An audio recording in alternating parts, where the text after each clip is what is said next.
നമസ്കാരം.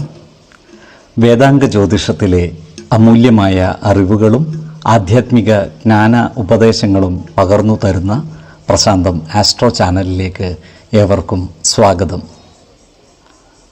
ഈ ചാനൽ ഇതുവരെയും സബ്സ്ക്രൈബ് ചെയ്യാത്തവർ ഇപ്പോൾ തന്നെ സബ്സ്ക്രൈബ് ചെയ്യുക. നോട്ടിഫിക്കേഷൻ ലഭിക്കുന്നതിനായി ബെൽ ബട്ടൺ അമർത്തുമല്ലോ. ഒപ്പം ചാനൽ ലൈക്ക് ചെയ്യുക, ഷെയർ ചെയ്യുക, കമൻറ്റ് ചെയ്യുക. കൊല്ലവർഷം 1200 ആണ്ടിലെ കന്നി സംക്രമം ചതയം നക്ഷത്രത്തിലാണ്.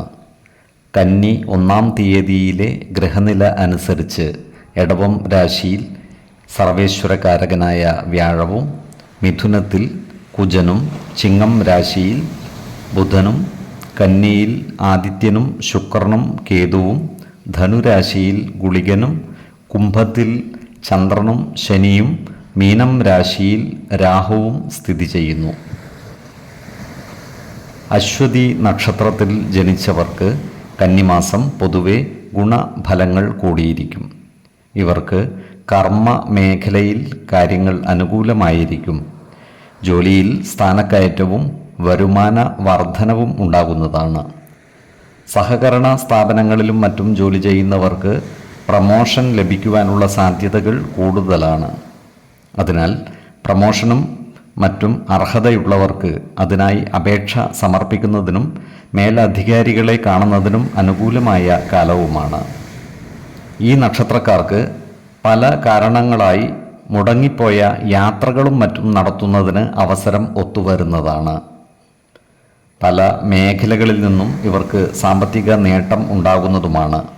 എന്നാൽ സാമ്പത്തിക കാര്യങ്ങൾ കൈകാര്യം ചെയ്യുമ്പോൾ ജാഗ്രത പാലിക്കേണ്ടതുമാണ്. അയൽവക്കക്കാരുമായി ഈ നക്ഷത്രക്കാർക്ക് ചില്ലറ അഭിപ്രായ ഭിന്നതകൾ വന്നു ചേരുവാൻ ഇടയുണ്ട്. അതിനാൽ അവരുമായി നല്ല സ്നേഹബന്ധം നിലനിർത്തുവാൻ പരമാവധി പരിശ്രമിക്കേണ്ടതാണ്.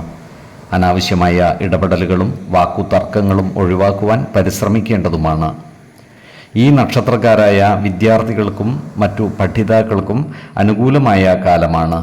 പരീക്ഷാ വിജയവും ഉന്നത പഠനവും ഇവർക്ക് സാധ്യമാകുന്നതുമാണ്. ഈ നക്ഷത്രക്കാർക്ക് പ്രിയപ്പെട്ടതായി കരുതി സൂക്ഷിച്ച ചില വസ്തുവകകൾ കൈമോശം വന്നു പോകുവാനുള്ള സാധ്യതകൾ കാണുന്നുണ്ട്. അതിനാൽ വസ്തുവകകളുടെ കൊടുക്കൽ വാങ്ങലുകൾ നടത്തുമ്പോൾ അതീവ ശ്രദ്ധ പുലർത്തുന്നത് ഗുണകരമായിരിക്കും. ഏതൊരു കാര്യം ചെയ്യുമ്പോഴും 2 വട്ടം ആലോചിച്ചു മുന്നോട്ട് നീങ്ങുന്നതാണ് ഗുണകരമാവുക. 2, 14, 27 തീയതികൾ അനുകൂലമാണ്. ഈ നക്ഷത്രക്കാർ ജനിച്ച സമയത്തെ അടിസ്ഥാനമാക്കിയുള്ള ജാതകത്തിലെ ലഗ്ന രാശിയുടെയും ലഗ്ന അധിപന്റെയും സ്ഥിതിയും ശുഭപാപ ഭാവങ്ങളുടെ സ്ഥിതിയും ഓരോ രാശിയിലെയും ഗ്രഹങ്ങളുടെ സ്ഥിതിയും അനുസരിച്ച് ഇവരുടെ പൊതുഫലത്തിൽ ഏറ്റക്കുറച്ചിലുകൾ ഉണ്ടാകുവാനിടയുണ്ട്.